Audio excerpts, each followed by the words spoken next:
उच्च कार्यक्षम क्षेत्रातनं निदर्शनं आणि आंदोलनांना प्रतिबंध करा अशी मागणी शिवसेनेचे खासदार मिलिंद देवरा यांनी केलेली आहे। मुख्यमंत्री देवेंद्र फडणवीस यांना पत्र लिहून मिलिंद देवरा यांनी ही मागणी केलेली आहे। मुंबईतील मराठा आंदोलनानंतर आता पत्र पाठवत देवरांनी ही मागणी केलेली आहे। देवरांनी दिलेल्या या पत्रानंतर आता राजकीय वर्तुळातनं त्यांच्यावर टीका होतीये।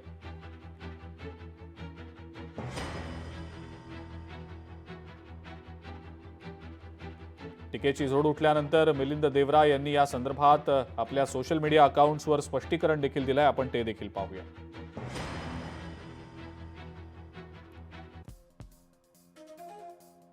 आपल्या पोस्टमध्ये ते म्हणतायत, मी नेहमीच असा विश्वास ठेवलाय की आंदोलन करणं हा प्रत्येक भारतीयाचा घटनात्मक अधिकार आहे। जगातील सर्वात मोठ्या लोकशाहीत मी राहतो याचा मला अभिमान आहे। माझं मुख्यमंत्र्यांना पाठवलेलं पत्र हे मुंबईतलं आंदोलन बंद करण्यासाठी नव्हतं,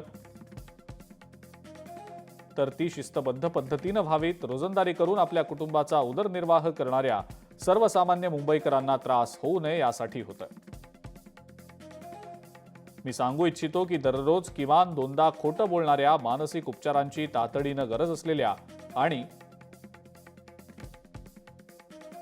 मराठी माणसांच्या पाठीत खंजीर खुपसणाऱ्या व्यक्तीवर विश्वास ठेवण्याआधी माझं पत्र नीट वाचा।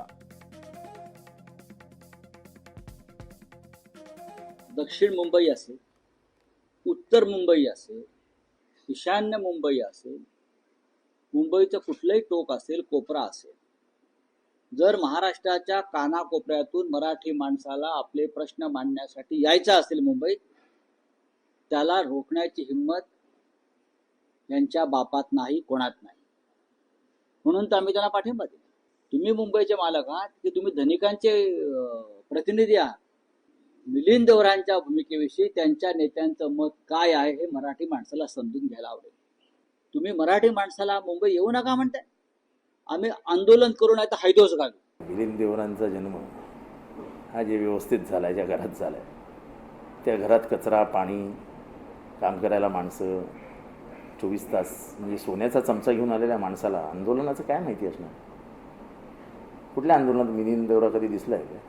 त्यांच्या वडिलांबद्दल ठीक आहे, मिलिंद देवराचे ज्या जीवना म्हणजे त्याचं जे जीवनमान आहे,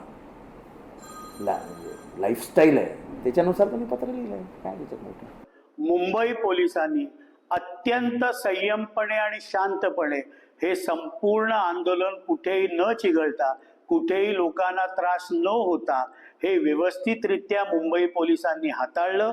आणि त्यामुळे मला माहित नाही की मिलिंद देवरा यांनी दिलेलं पत्र कितपत उपमुख्यमंत्री माननीय एकनाथरावजी शिंदे साहेब त्याच्याशी सहमत असतील, पण मुंबई ही महाराष्ट्राची राजधानी आहे आणि महाराष्ट्रातल्या प्रत्येक मराठी माणसाला मुंबईमध्ये येऊन लोकशाही पद्धतीने आंदोलन करण्याचा अधिकार आहे। लोकशाही मराठी ऐका, पहा, जागरूक रहा।